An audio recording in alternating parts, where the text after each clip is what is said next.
Hi everyone. In this video tutorial, I'm gonna teach you or show you of how to change Wi-Fi name in TP-Link, Omada Cloud Controller.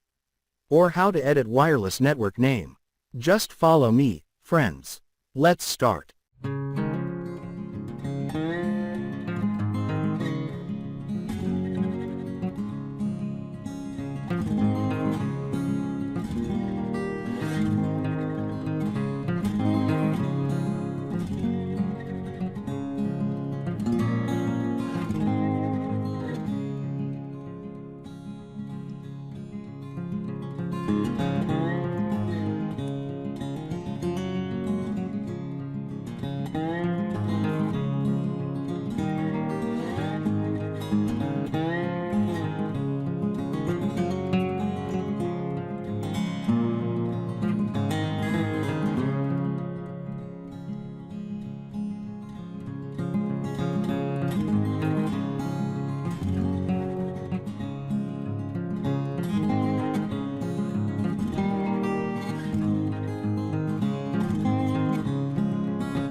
That's it for this video, guys.